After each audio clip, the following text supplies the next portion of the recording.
সকালে একটা পার্সেল এসে পৌঁছেছে। খুলে দেখি একজোড়া জুতো। না, শত্রুপক্ষের কাজ নয়। একজোড়া পুরনো ছেঁড়া জুতো পাঠিয়ে আমার সঙ্গে রসিকতার চেষ্টাও করেনি কেউ। চমৎকার ঝকঝকে বাঘের চামড়ার নতুন চটি, দেখলে চোখ জুড়িয়ে যায়। পায়ে দিতে লজ্জা বোধ হয় দস্তুর মতো, ইচ্ছে করে বিছানায় শুইয়ে রাখি। কিন্তু জুতো জোড়া পাঠালো কে? কোথাও অর্ডার দিয়েছিলাম বলেও তো মনে পড়ছে না। আর বন্ধুদের সবকটাকেই তো চিনি। বিনামূল্যে এমন এক জোড়া জুতো পাঠানোর মতো দরাজ মেজাজ এবং ট্যাঁক কারুর আছে বলেও জানি না। তাহলে ব্যাপারটা কি? খুব আশ্চর্য হব কিনা ভাবছি, এমন সময় একখানা সবুজ রঙের কার্ড চোখে পড়ল। উইথ বেস্ট কমপ্লিমেন্টস অফ রাজা বাহাদুর N.R. চৌধুরী, রামগঙ্গা এস্টেট। আর তখনই মনে পড়ে গেল। মনে পড়ল 8 মাস আগেকার এক আরণ্যক ইতিহাস, একটি বিচিত্র শিকার কাহিনী। রাজা বাহাদুরের সঙ্গে আলাপের ইতিহাসটা ঘোলাটে, সূত্রগুলো এলোমেলো। যতদূর মনে হয় আমার এক সহপাঠী তার এস্টেটে চাকরি করত। তারই যোগাযোগে রাজা বাহাদুরের এক জন্মবাসরে আমি একটা কাব্য সম্বর্ধনা জ্ঞাপন করেছিলাম। ঈশ্বর গুপ্তের অনুপ্রাস চুরি করে যে প্রশস্তি রচনা করেছিলাম তার দুটো লাইন এইরকম: ত্রিভুবন প্রভাকর ওহে প্রভাকর, গুণবান মহিয়ান হে রাজেন্দ্রবর, ভূতলে অতুল কীর্তি রামচন্দ্র সম, অরাতি দমন ওহে তুমি নিরুপম। কাব্যচর্চার ফললাভ হলো একেবারে নগদ নগদ। পড়েছি আকবরের সভাসদ আব্দুর রহিম খান খানান হিন্দি কবি গঙ্গের 4 লাইন কবিতা শুনে 4 লক্ষ টাকা পুরস্কার দিয়েছিলেন। দেখলাম সে নবাবী মেজাজের ঐতিহ্যটা গুণবান মহিয়ান অরাতি দমন মহারাজ এখনো বজায় রেখেছেন। আমার মতো দিনাতি দিনের উপরেও রাজ দৃষ্টি পড়ল। তিনি আমাকে ডেকে পাঠালেন, প্রায় চা খাওয়াতে লাগলেন। তারপর সামান্য একটা উপলক্ষ করে দামি একটা সোনার হাতঘড়ি উপহার দিয়ে বসলেন এক সময়। সেই থেকে রাজা বাহাদুর সম্পর্কে অত্যন্ত কৃতজ্ঞ হয়ে আছি আমি। নিছক কবিতা মেলাবার জন্য বিশেষণগুলো ব্যবহার করেছিলাম, এখন সেগুলোকেই মন প্রাণ দিয়ে বিশ্বাস করতে শুরু করেছি। রাজা বাহাদুরকে আমি শ্রদ্ধা করি, আর গুণগ্রাহী লোককে শ্রদ্ধা করাই তো স্বাভাবিক। বন্ধুরা বলে মোসাহেব, কিন্তু আমি জানি ওটা নিছক গায়ের জ্বালা। আমার সৌভাগ্যে ওদের ঈর্ষা, তা আমি পরোয়া করি না। নৌকা বাঁধতে হলে বড় গাছ দেখে বাঁধাই ভালো, অন্তত ছোটখাটো ঝড়ঝাপটার আঘাতে সম্পূর্ণ নিরাপদ। তাই মাস 8 আগে রাজা বাহাদুর যখন শিকারে তার সহযাত্রী হওয়ার জন্য আমাকে নিমন্ত্রণ জানালেন, তখন আমি ঠেলতে পারলাম না। কলকাতার সমস্ত কাজকর্ম ফেলে ঊর্ধ্বশ্বাসে বেরিয়ে পড়া গেল। তাছাড়া গোরা সৈন্যদের মাঝে মাঝে রাইফেল উঁচিয়ে শকুন মারতে দেখা ছাড়া শিকার সম্বন্ধে কোনো স্পষ্ট ধারণাই নেই আমার। সেদিক থেকেও মনের ভেতরে গভীর এবং নিবিড় একটা প্রলোভন ছিল।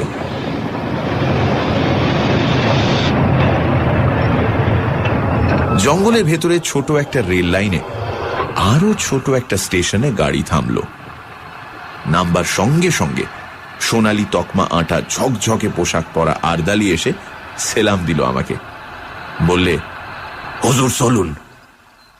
স্টেশনের বাইরে মেটে রাস্তায় দেখি মস্ত একখানা গাড়ি, যার পুরো নাম রোলস রয়েস, সংক্ষেপে যাকে বলে রোজ। তার রোজই বটে।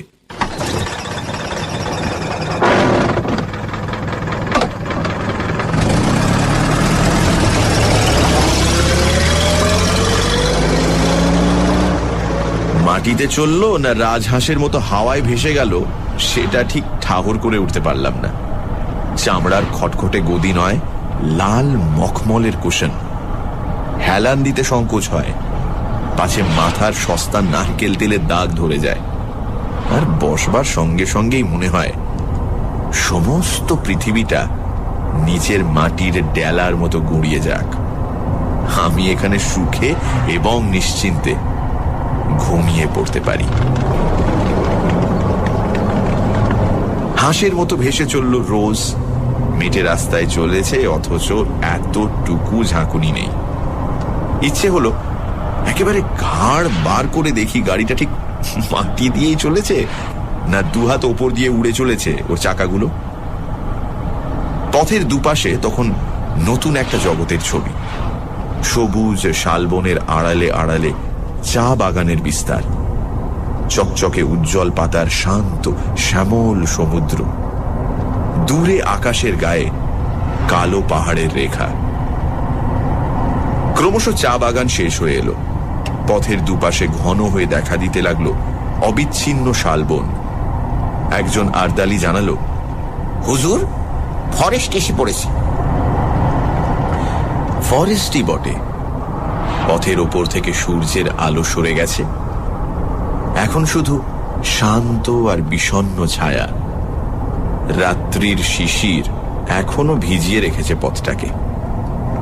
রোজের নিঃশব্দ চাকার নিচে মড়মড় করে সাড়া তুলছে শুকনো শালের পাতা। বাতাসে গুঁড়ো গুঁড়ো বৃষ্টির মতো শালের ফুল ঝরে পড়ছে পথের পাশে, উড়ে আসছে গায়ে। কোথা থেকে চকিতের জন্য ময়ূরের তীক্ষ্ণ চিৎকার ভেসে এলো। দুপাশে নিবিড় শালের বন, কোথাও কোথাও ভেতর দিয়ে খানিকটা দৃষ্টি চলে, কখনো কখনো বুনো ঝোপে আচ্ছন্ন। মাঝে মাঝে এক এক টুকরো কাঠের গায়ে লেখা 1935, 1940। মানুষ বনকে শুধু উচ্ছন্ন করতে চায় না, তাকে বাড়াতেও চায়। এই সব প্লটে বিভিন্ন সময় নতুন করে শালের চারা রোপণ করা হয়েছে, এ তারই নির্দেশ। বনের রূপ দেখতে দেখতে চলেছি। মাঝে মাঝে ভয় যে করছিল না এমন নয়। এই ঘন জঙ্গলের মধ্যে হঠাৎ যদি গাড়ির ইঞ্জিন খারাপ হয়ে যায় আর তাক বুঝে যদি লাফ মারে একটা বুনো জানোয়ার, তাহলে তাহলে পকেটের ফাউন্টেন পেনটা ছাড়া আত্মরক্ষার আর কোনো অস্ত্র টস্ত্র সঙ্গে নেই। শেষটায় আর থাকতে না পেরে জিজ্ঞাসা করে বসলাম, হ্যাঁ রে, এখানে বাঘ আছে? ওরা অনুকম্পার হাসি হাসলো। হ্যাঁ হুজুর। ভালুক? রাজা রাজরার সহবত, কাজেই যতটুকু জিজ্ঞাসা করব ঠিক ততটুকুই উত্তর। ওরা বলল, হ্যাঁ হুজুর। অজগর সাপ? জি মালিক। প্রশ্ন করার উৎসাহ ওই পর্যন্তই এসে থেমে গেল আমার। যেরকম দ্রুত উত্তর দিয়ে যাচ্ছে, তাতে কোনো প্রশ্নই যে না বলে আমাকে আশ্বস্ত করবে এমন তো মনে হচ্ছে না। যতদূর মনে হচ্ছিল গরিলা, হিপোপটেমাস, ভ্যাম্পায়ার কোনো কিছুই বাকি নেই। এখানে জুলু কিংবা ফিলিপিনোরাও বিষাক্ত বুমেরাং বাগিয়ে আছে কিনা এবং মানুষ পেলে তারা বেগুন পোড়া করে খেতে ভালোবাসে কিনা, এই জাতীয় একটা কুটিল জিজ্ঞাসাও আমার মনে জেগে উঠেছে ততক্ষণে, কিন্তু নিজেকে সামলে নিলাম। খানিকটা আসতেই গাড়িটা ঘস ঘস করে ব্রেক কষলো একটা। আমি প্রায় আর্তনাদ করে উঠলাম, কিরে বাঘ নাকি? আরদালিরা মুচকি হাসলো। না হুজুর, এসে পড়েছি। ভালো করে তাকিয়ে দেখি, সত্যিই তো এসে পড়েছি, সন্দেহ নেই। পথের বাঁদিকে ঘন শালবনের ভেতরে একটুখানি ফাঁকা জমি, সেখানে কাঠের তৈরি বাংলো প্যাটার্নের একখানা দোতলা বাড়ি। এই নিবিড় জঙ্গলের ভেতর যেমন আকস্মিক, তেমনি অপ্রত্যাশিত। গাড়ির শব্দে বাড়িটার ভেতর থেকে 2-3 জন চাপরাশি বেরিয়ে এলো ব্যতিব্যস্ত হয়ে। এতক্ষণ লক্ষ্য করিনি, এবার দেখলাম বাড়ির সামনে চওড়া একটা গড়খাই কাটা। লোকগুলো ধরাধরি করে মস্ত বড় এক ফালি কাঠ খাদটার ওপর সাঁকোর মতো বিছিয়ে দিল। তারই ওপর দিয়ে গাড়ি গিয়ে দাঁড়ালো রাজা বাহাদুর NR চৌধুরীর হান্টিং বাংলোর সামনে।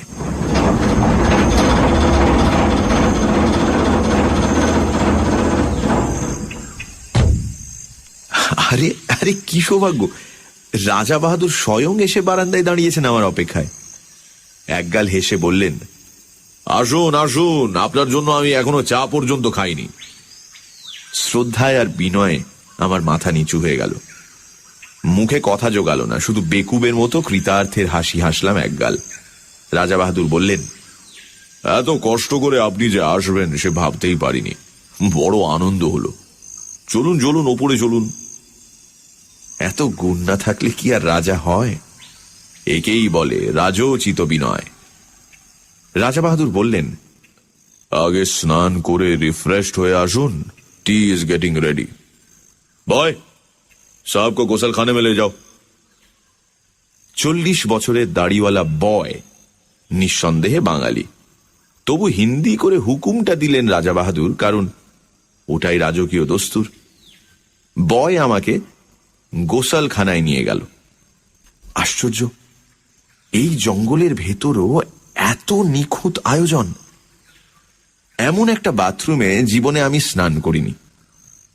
ব্র্যাকেটে 3-4খানা সদ্য পাট ভাঙা নতুন তোয়ালে, 3টে দামি সোপ কেসে 3 রকমের নতুন সাবান, র্যাকে দামি দামি তেল, লাইম জুস, অতিকায় বাথটাব, ওপরে ঝাঁঝরি, নিচে টিউবওয়েল থেকে পাম্প করে এখানে ধারা স্নানের ব্যবস্থা।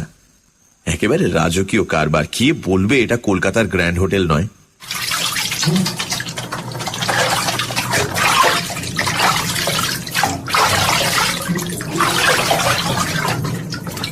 স্নান হয়ে গেল। ব্র্যাকেটে ধোপ দুরস্ত করা ফরাস ডাঙ্গার ধুতি, সিল্কের লুঙ্গি, আদ্দির পাজামা। দামের দিক থেকে পাজামাটাই সস্তা মনে হলো, তাই পরে নিলাম। বয় বাইরেই দাঁড়িয়েছিল, নিয়ে গেল ড্রেসিং রুমে। ঘর জোড়া আয়না, পৃথিবীর যা কিছু প্রসাধনের জিনিস, কিছু আর বাকি নেই এখানে। ড্রেসিং রুম থেকে বেরুতে সোজা ডাক পড়ল রাজা বাহাদুরের লাউঞ্জে। রাজা বাহাদুর একখানা চেয়ারে চিত হয়ে শুয়ে ম্যানিলা চুরুট খাচ্ছিলেন। বললেন, আসুন, চা তৈরি। চায়ের বর্ণনা না করাই ভালো। চা, কফি, কোকো, ওভালটিন, রুটি, মাখন, পনির, চর্বিতে জমাট ঠান্ডা মাংস, কলা থেকে আরম্ভ করে পিচ পর্যন্ত প্রায় 10 রকমের ফল। সেই গন্ধমাদন থেকে যা পারি গোগ্রাসে গিলে চললাম আমি। রাজা বাহাদুর কখনো এক টুকরো রুটি খেলেন, কখনো একটু ফল, অর্থাৎ কিছুই খেলেন না, শুধু পরপর কাপ 3 চা ছাড়া।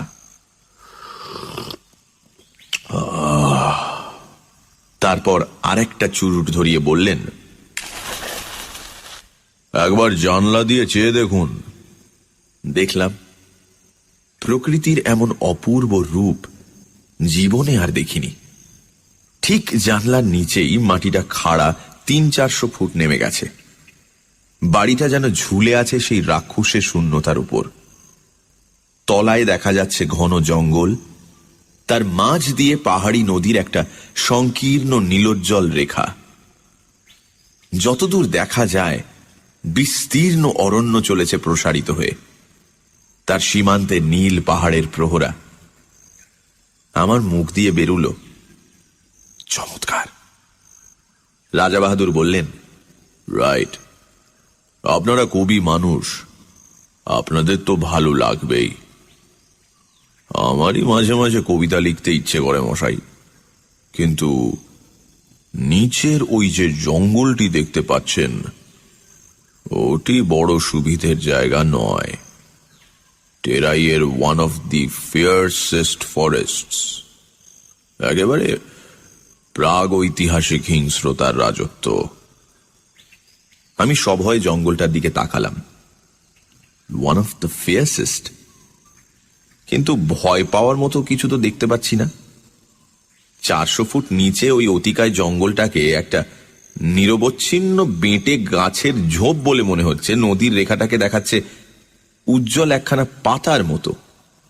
আশ্চর্য সবুজ, আশ্চর্য সুন্দর। অফুরন্ত রোদে ঝলমল করছে অফুরন্ত প্রকৃতি।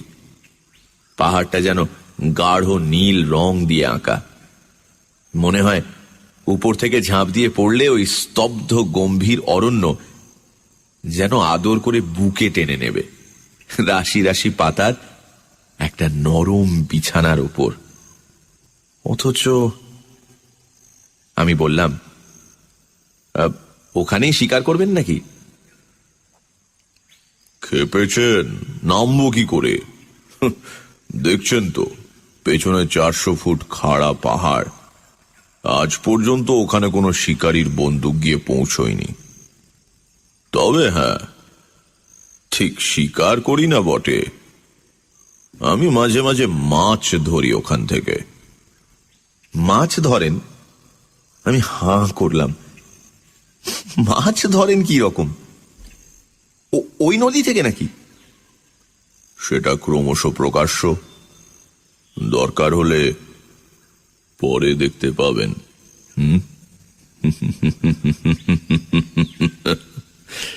রাজা বাহাদুর রহস্যময় ভাবে মুখ টিপে হাসলেন। আপাতত শিকারের আয়োজন করা যাক, কিছু না জুটলে মাছের চেষ্টাই করা যাবে। তবে ভালো টোপ ছাড়া আমার পছন্দ হয় না, আর তাতে অনেক হাঙ্গামা। কিছু বুঝতে পারছি না। রাজা বাহাদুর জবাব দিলেন না, শুধু হাসলেন।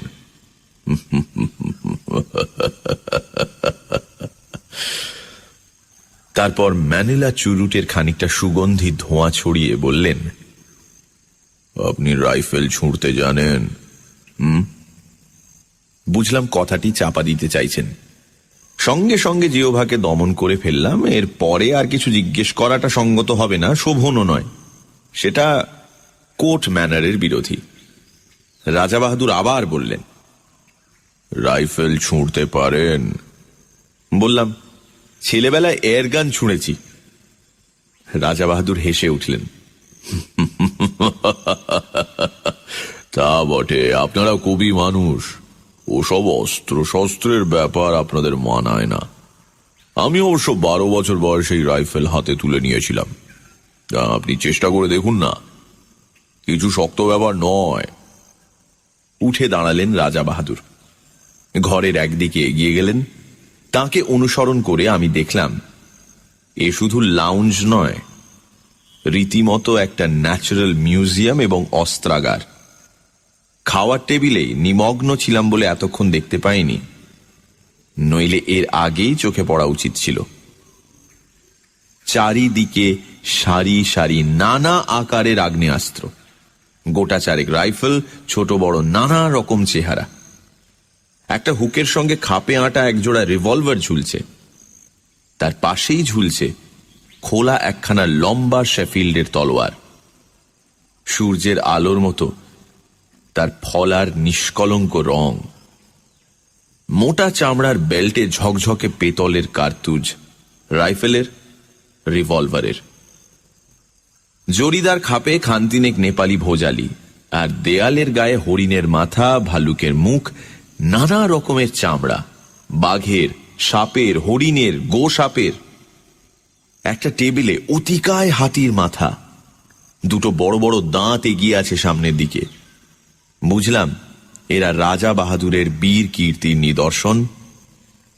ছোট একটা রাইফেল তুলে নিলেন রাজা বাহাদুর, বললেন, এটা লাইট জিনিস, তবে ভালো রিপিটার, অনায়াসে বড় বড় জানোয়ার ঘায়েল করতে পারে।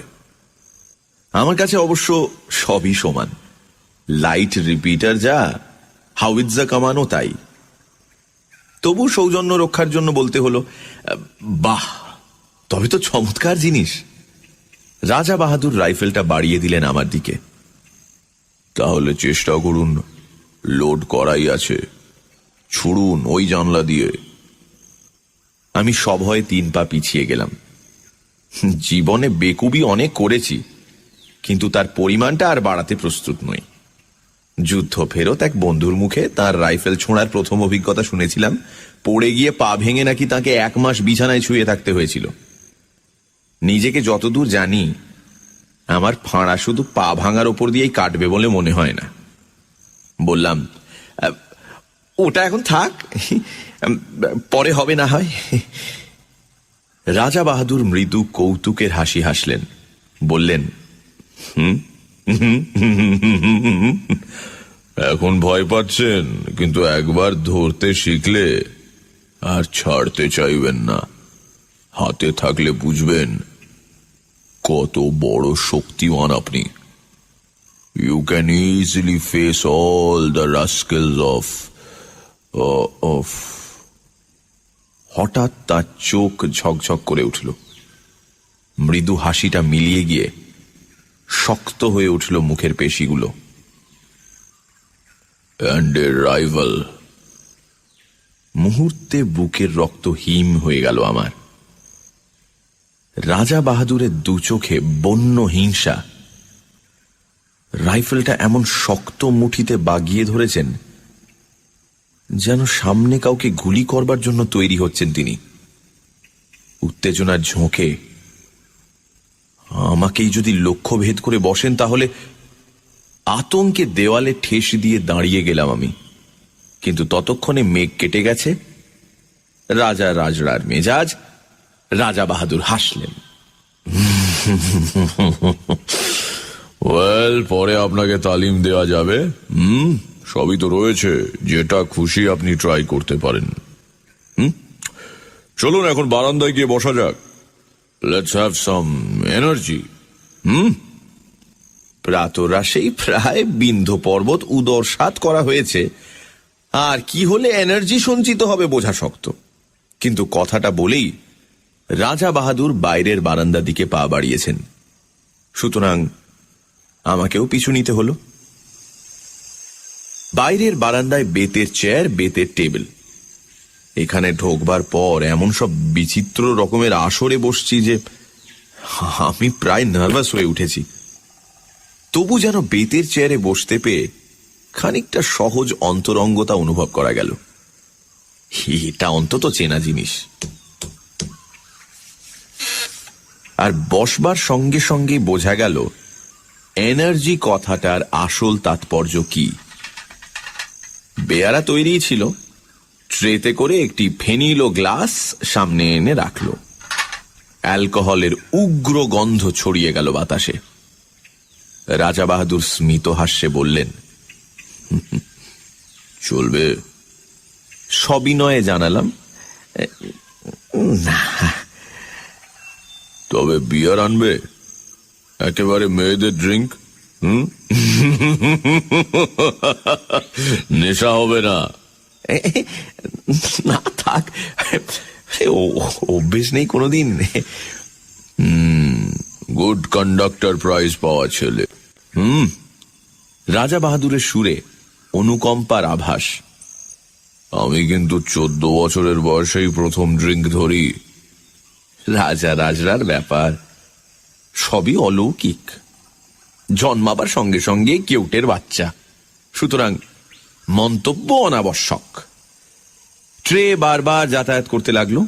রাজা বাহাদুরের প্রখর উজ্জ্বল চোখ দুটো ঘোলাটে হয়ে এলো ক্রমশ। ফর্সা মুখ গোলাপি রং ধরল। হঠাৎ অসুস্থ দৃষ্টিতে তিনি আমার দিকে তাকালেন। আচ্ছা, বলতে পারেন আপনি রাজা নন কেন? এইরকম একটা প্রশ্ন করলে বোকার মতো দাঁত বের করে থাকা ছাড়া গত্যন্তর নেই। আমিও তাই করলাম। বলতে পারলেন না? না। আপনি মানুষ মারতে পারেন? এ আবার কিরকম কথা? আমার আতঙ্ক জাগলো। না। তাহলে বলতে পারবেন না। You are absolutely hopeless.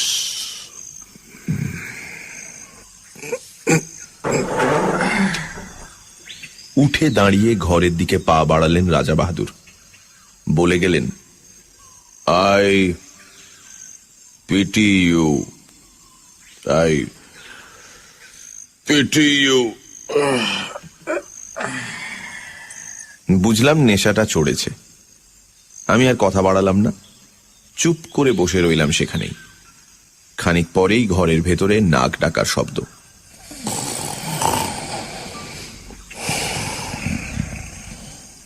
তাকিয়ে দেখি তার লাউঞ্জের সেই চেয়ারটায় হাঁ করে ঘুমোচ্ছেন রাজা বাহাদুর। মুখের কাছে কতগুলো মাছি উঠছে ভন ভন করে। শিকারের প্রথম অভিজ্ঞতা।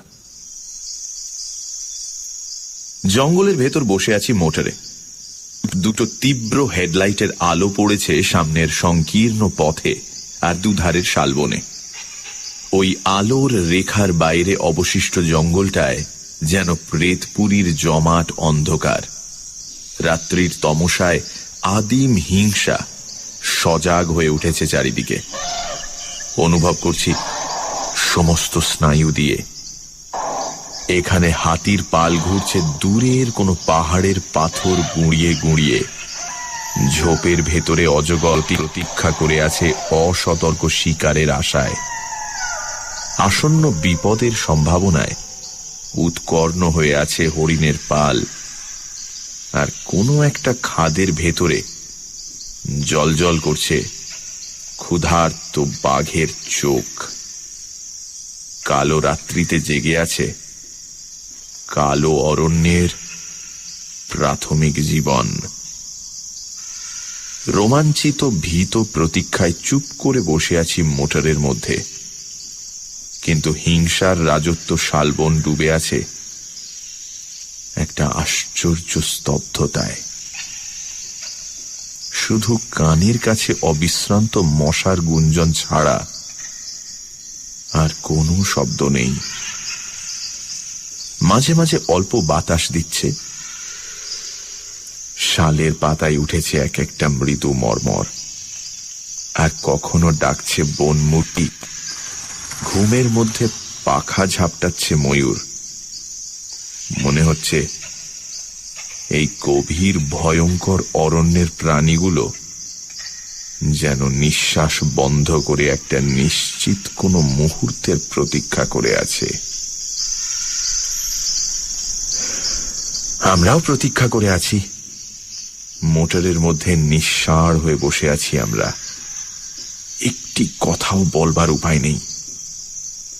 রাইফেলের নল ইঞ্জিনের ওপরে বাড়িয়ে দিয়ে শিকারী বাঘের মতোই তাকিয়ে আছেন রাজা বাহাদুর। চোখ দুটো উগ্র প্রখর হয়ে আছে হেডলাইটের তীব্র আলোক রেখাটার দিকে।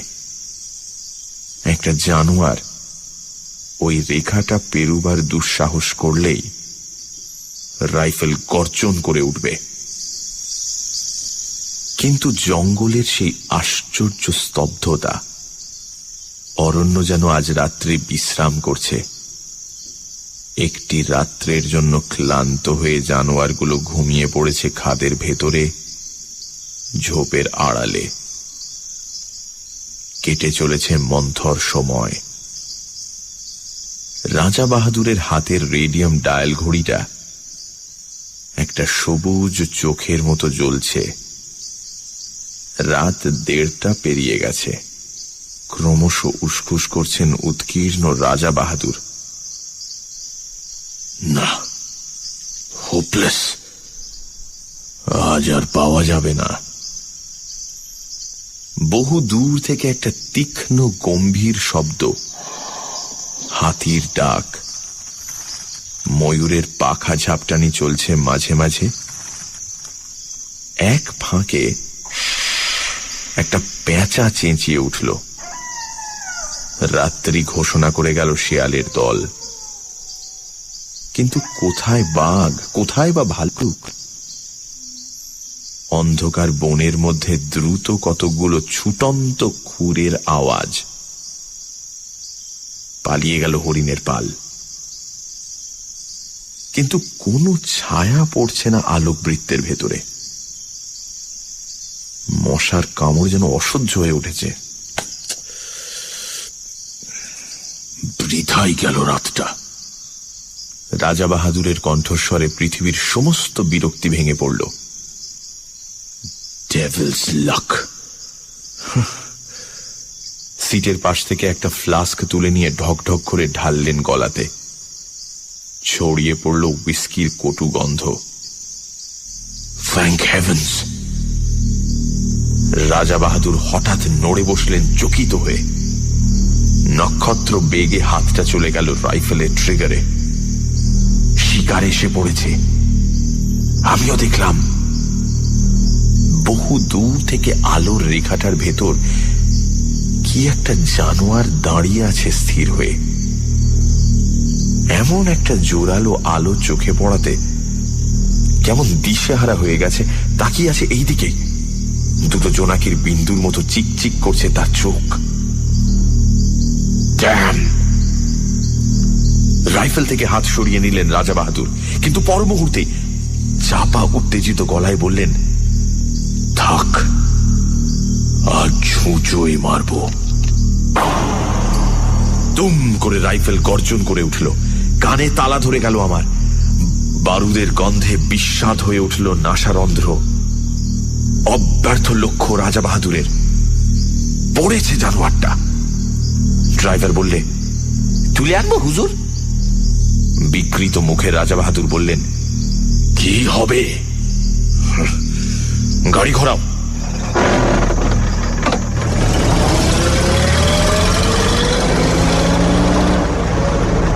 রেডিয়াম ডায়ালের সবুজ আলোয় রাত 3টে। গাড়ি ফিরে চলল হান্টিং বাংলোর দিকে। একটা ম্যানিলা চুরুট ধরিয়ে রাজা বাহাদুর আবার বললেন, ড্যাম! কিন্তু কি আশ্চর্য, জঙ্গল যেন রসিকতা শুরু করেছে আমাদের সঙ্গে। দিনের বেলা অনেক চেষ্টা করেও দুটো একটা বন মুরগি ছাড়া আর কিছু পাওয়া গেল না, এমনকি একটা হরিণ পর্যন্ত নয়। নাইট শুটিং এ সেই অবস্থা। পরপর 3 রাত্রি জঙ্গলের নানা জায়গায় গাড়ি থামিয়ে চেষ্টা করা হলো, কিন্তু নগদ লাভ যা ঘটল তা অমানুষিক মশার কামড়। জঙ্গলের হিংস্র জন্তুর সাক্ষাৎ মিলল না বটে, কিন্তু মশাগুলো চিনতে পারা গেল। এমন সাংঘাতিক মশা যে পৃথিবীর কোথাও থাকতে পারে, এতদিন এ ধারণা ছিল না আমার। তবে মশার কামড়ের ক্ষতিপূরণ চলতে লাগলো গন্ধমাদন উজাড় করে। সত্যি বলতে কি, শিকার করতে না পারলেও মনের দিক থেকে বিন্দুমাত্র ক্ষোভ ছিল না আমার। জঙ্গলের ভেতরে এমন রাজসূয় যজ্ঞের আয়োজন কল্পনারও বাইরে। জীবনে এমন দামি খাবার কোনোদিন মুখে তুলিনি, এমন চমৎকার বাথরুমে স্নান করিনি কখনো। এত পুরু জাজিমের বিছানায় শুয়ে অস্বস্তিতে প্রথম দিন তো ঘুমোতেই পারিনি আমি। নিবিড় জঙ্গলের নেপথ্যে গ্র্যান্ড হোটেলে স্বাচ্ছন্দ্যে দিন কাটাচ্ছি। শিকার না হলেও কণামাত্র ক্ষতি নেই আমার। প্রত্যেক দিনই লাউঞ্জে চা খেতে খেতে 400 ফুট নিচেকার ঘন জঙ্গলটার দিকে চোখ পড়ে। সকালের আলো উদ্ভাসিত শ্যামলতা দিগন্ত পর্যন্ত বিস্তীর্ণ হয়ে আছে অপরূপ প্রসন্নতায়। One of the fiercest forests. শ্বাস হয় না। তাকিয়ে তাকিয়ে দেখি বাতাসে আকার অবয়বহীন পত্রাবরণ সবুজ সমুদ্রের মতো দুলছে, চক্র দিচ্ছে পাখির দল। এখান থেকে মৌমাছির মতো দেখায় পাখিগুলোকে। জানলার ঠিক নিচেই ইস্পাতের ফলার মতো পাহাড়ি নদীটার নীলিমোজ্জ্বল রেখা দুটো একটা নুড়ি ঝকমক করে মণিখণ্ডের মতো। বেশ লাগে। তারপরেই চমক ভাঙে আমার। তাকিয়ে দেখি ঠোঁটের কোণে ম্যানিলা চুরুট পুড়ছে। অস্থির চঞ্চল পায়ে রাজা বাহাদুর ঘরের ভেতর পায়চারি করছেন। চোখে মুখে একটা চাপা আক্রোশ, ঠোঁট দুটোয় নিষ্ঠুর কঠিনতা। কখনো একটা রাইফেল তুলে নিয়ে বিরক্তি ভরে নামিয়ে রাখেন, কখনো ভোজালি তুলে নিয়ে নিজের হাতের ওপর ফলাটা পরীক্ষা করেন, সেটার ধার। আবার কখনো বা জানলার সামনে খানিকক্ষণ স্থির দৃষ্টিতে তাকিয়ে থাকেন নিচের জঙ্গলটার দিকে। আজ 3 দিন থেকে উল্লেখযোগ্য একটা কিছু স্বীকার করতে পারেননি। ক্ষোভে তাঁর দাঁতগুলো কড়মড় করতে থাকে। তারপরেই বেরিয়ে যান এনার্জি সংগ্রহের চেষ্টায়। বাইরের বারান্দায় গিয়ে হাঁক দেন, ব্যাগ। কিন্তু পরের পয়সায় রাজভোগ খেয়ে এবং রাজোচিত বিলাস করে বেশি দিন কাটানো আর সম্ভব নয় আমার পক্ষে। রাজা বাহাদুরের অনুগ্রহ একটি দামি জিনিস বটে, কিন্তু কলকাতায় আমার ঘর সংসার আছে, একটা দায়িত্ব আছে তার। সুতরাং চতুর্থ দিন সকালে কথাটা আমাকে পারতে হলো। বললাম, এবার আমাকে বিদায় দিন তাহলে। রাজা বাহাদুর সবে চতুর্থ প্যাগে চুমুক দিয়েছেন তখন। তেমনি অসুস্থ আর রক্তাভ চোখে আমার দিকে তাকালেন। বললেন, আপনি যেতে চান? কাজকর্ম রয়েছে, কিন্তু আমার শিকার আপনাকে দেখাতে পারলাম না। সে না হয় আরেকবার হবে। চাপা ঠোঁটের ভেতরেই একটা গম্ভীর আওয়াজ করলেন রাজা বাহাদুর। আপনি ভাবছেন আমার ওই রাইফেলগুলো দেয়ালে ওই সব শিকারের নমুনা? ওগুলো সব ফার্স। আমি সন্ত্রস্ত হয়ে বললাম, না না, তা কেন ভাবতে যাব? শিকার তো খানিকটা অদৃষ্টের ব্যাপার। অদৃষ্টকেও বদলানো চলে। রাজা বাহাদুর উঠে পড়লেন। আমার সঙ্গে আসুন। দুজনে বেরিয়ে এলাম। রাজা বাহাদুর আমাকে নিয়ে এলেন হান্টিং বাংলোর পেছন দিকটাতে। ঠিক সেখানে, যার 400 ফুট নিচে টেরাইয়ের অন্যতম হিংস্র অরণ্য বিস্তীর্ণ হয়ে আছে। এখানে আসতে আরেকটা নতুন জিনিস চোখে পড়ল।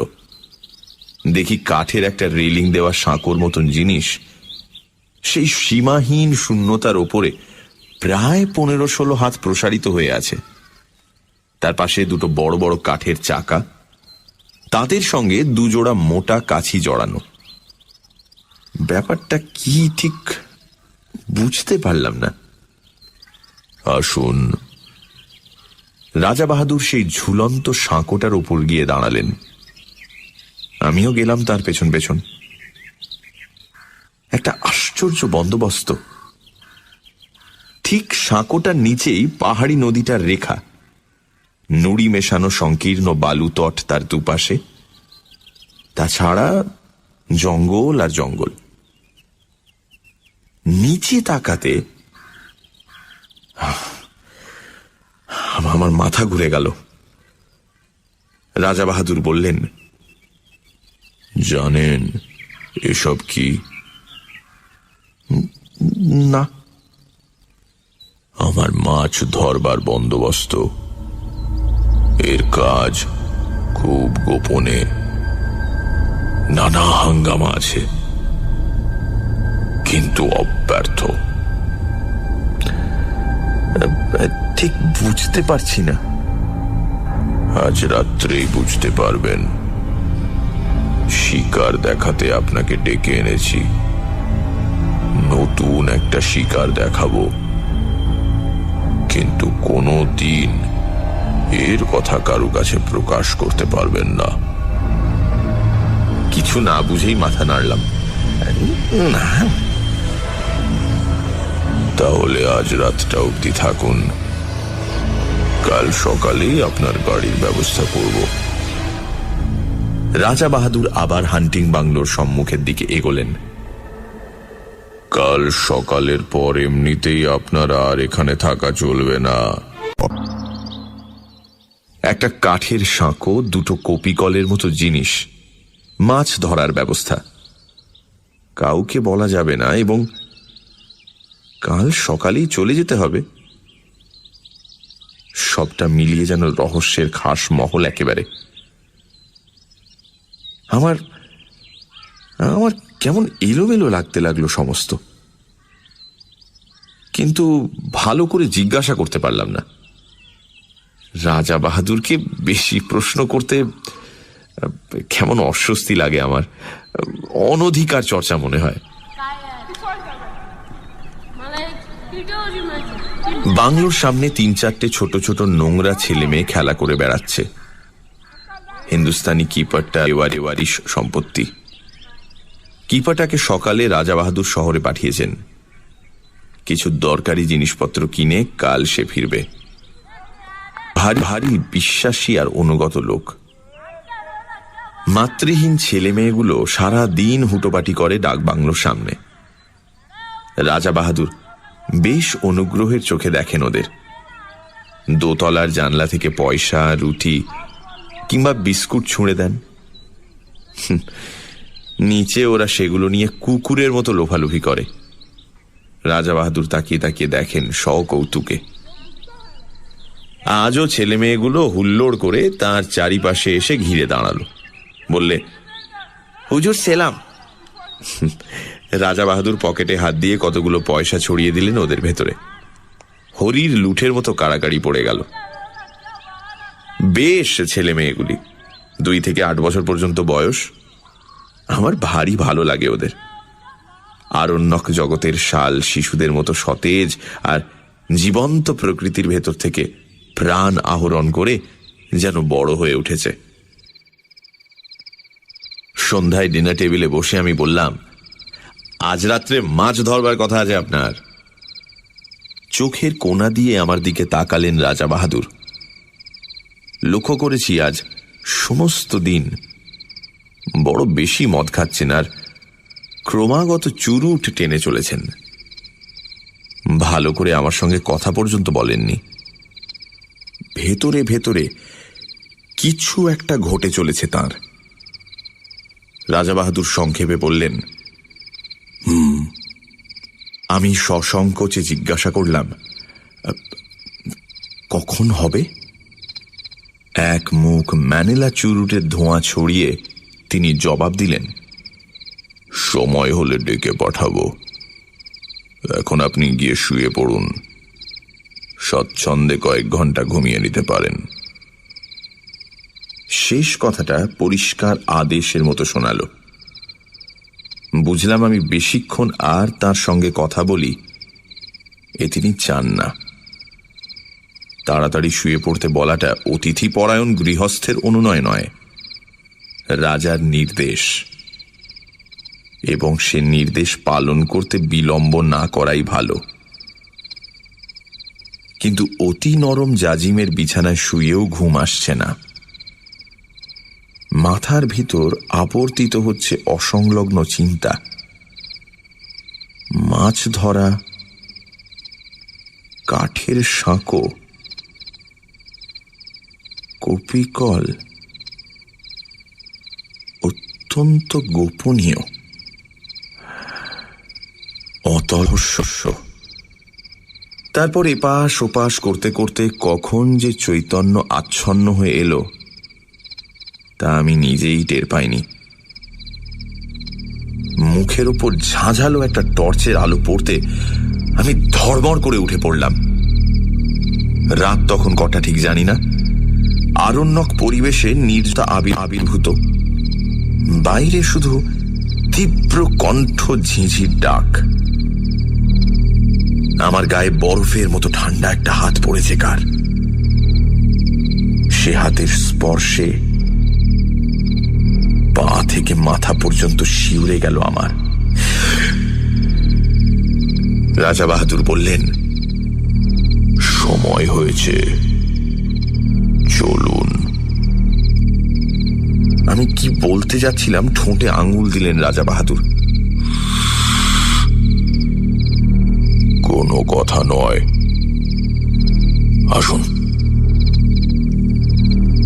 এই গভীর রাত্রে এমনই নিঃশব্দে আহ্বান, সবটা মিলিয়ে একটা রোমাঞ্চকর উপন্যাসের পটভূমি তৈরি হয়েছে যেন। কেমন একটা অস্বস্তি, একটা অনিশ্চিত ভয়ে গা ছমছম করতে লাগলো আমার। মন্ত্রমুগ্ধের মতো রাজা বাহাদুরের পেছন পেছন বেরিয়ে এলাম। হান্টিং বাংলোটা অন্ধকার। একটা মৃত্যুর শীতলতা ঢেকে রেখেছে তাকে। এক টানা ঝিঁঝির ডাক, চারিদিকে অরণ্যে কান্নার শব্দের মতো পত্র মর্মর। গভীর রাত্রিতে জঙ্গলের মধ্যে মোটর থামিয়ে বসে থাকতে আমার ভয় করেছিল, আজও ভয় করছে। কিন্তু এ ভয়ের চেহারা আলাদা। এর মধ্যে আরেকটা কি যেন মিশে আছে, ঠিক বুঝতে পারছি না, অথচ পাও সরতে চাইছে না আমার। মুখের উপরে একটা টর্চের আলো, রাজা বাহাদুরের হাতের স্পর্শটা বরফের মতো ঠান্ডা, ঠোঁটে আঙুল দিয়ে নীরবতার সেই দুর্বোধ্য কুটির সংকেত। টর্চের আলোয় পথ দেখিয়ে রাজা বাহাদুর আমাকে সেই ঝুলন্ত সাঁকোটার কাছে নিয়ে এলেন। দেখি তার উপরে শিকারের আয়োজন, দুখানা চেয়ার পাতা, দুটো তৈরি রাইফেল, দুজন বেয়ারা, একটা কপি কলের চাকা ঘুরিয়ে কি একটা জিনিস নামিয়ে দিচ্ছে নিচের দিকে। এক মুহূর্তের জন্য রাজা বাহাদুর তার 9 সেলের হান্টিং টর্চটা নিচের দিকে ফ্ল্যাশ করল।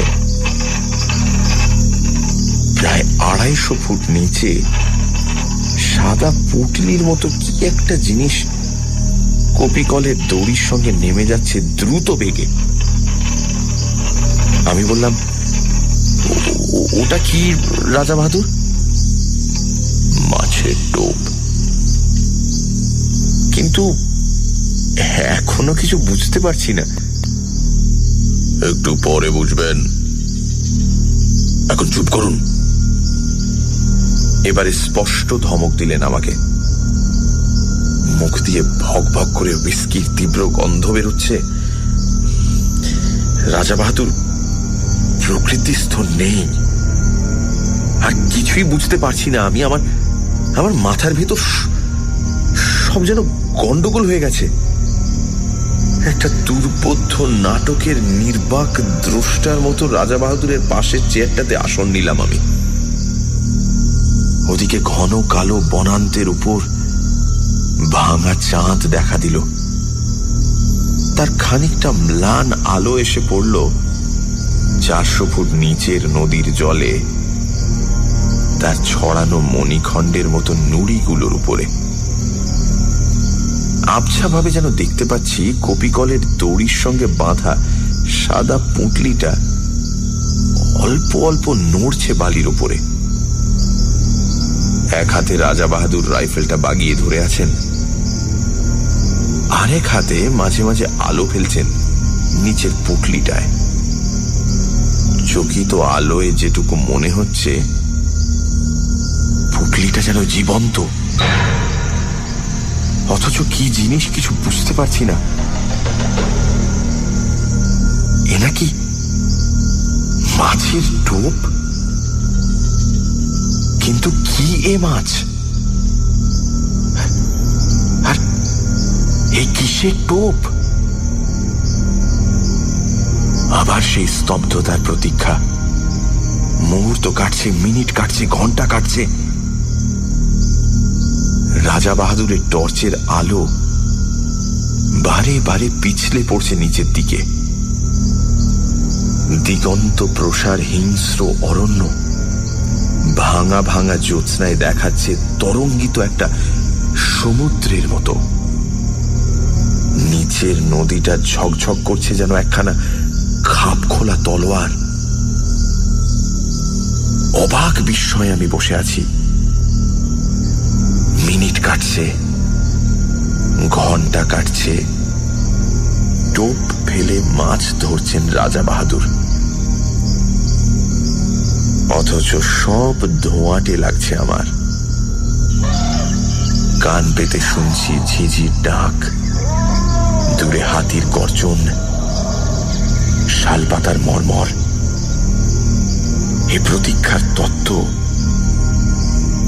আমার কাছে দুর্বোধ্য।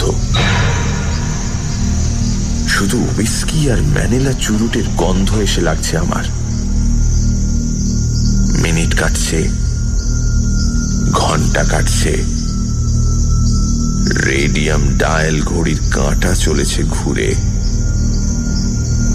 ক্রমশ যেন সম্মোহিত হয়ে গেলাম, ক্রমশ যেন ঘুম এলো আমার। তাতে তারপরে হঠাৎ কানের কাছে বিকট শব্দে রাইফেল সাড়া দিয়ে উঠল। 400 ফুট নিচ থেকে উপরের দিকে উৎক্ষিপ্ত হয়ে উঠল প্রচন্ড বাঘের গর্জন। চেয়ারটা শুদ্ধ আমি কেঁপে উঠলাম। টর্চের আলোটা সোজা পড়ছে নুড়ি ছড়ানো বালির ডাঙাটার উপরে। পরিষ্কার দেখতে পেলাম ডোরা কাটা অতিকায় একটা বিশাল জানোয়ার সাদা পুঁটলিটার উপর একখানা থাবা চাপিয়ে দিয়ে পড়ে আছে, সাপের মতো ল্যাজ আছড়াচ্ছে অন্তিম আক্ষেপে। ওপর থেকে ইন্দ্রের বজ্রের মতো অব্যর্থ গুলি গিয়ে লেগেছে তার মাথায়। এত ওপর থেকে এমন দুর্নিবার মৃত্যু নামবে আশঙ্কা করতে পারিনি। রাজা বাহাদুর সোৎসাহে বললেন, ফাতে। এতক্ষণে মাছ ধরবার ব্যাপারটা বুঝতে পেরেছি। সোৎসাহে সোল্লাসে বললাম, মাছ তো ধরলেন, ডাঙায় তুলবেন কেমন করে? ওই কপি কল দিয়ে। এই জন্যই তো ওর ব্যবস্থা। ব্যাপারটা যেমন বিচিত্র তেমনই উপভোগ্য। আমি রাজা বাহাদুরকে অভিনন্দিত করতে যাব এমন সময় পরিষ্কার শুনতে পেলাম শিশুর গোঙানি, ক্ষীণ অথচ নির্ভুল। এ কিসের শব্দ? 400 ফুট নিচ থেকে ওই শব্দটা আসছে। হ্যাঁ, কোনো ভুল নেই। মুখের বাঁধন খুলে গেছে, কিন্তু বড় দেরিতে। আমার রক্ত হিম হয়ে গেল, আমার চুল খাড়া হয়ে উঠল। আমি পাগলের মতো চিৎকার করে উঠলাম, রাজা বাহাদুর, কিসের টোপ আপনার? কি দিয়ে আপনি মাছ ধরলেন? চুপ! একটা কালো রাইফেলের নল আমার বুকে ঠেকালেন রাজা বাহাদুর। তারপরেই আমার চারিদিকে পৃথিবীটা পাক খেতে খেতে হাওয়ায় গড়া একটা বুদবুদের মতো শূন্যে মিলিয়ে গেল। রাজা বাহাদুর চাপটে না ধরলে 400 ফুট নিচেই পড়ে যেতাম হয়তো।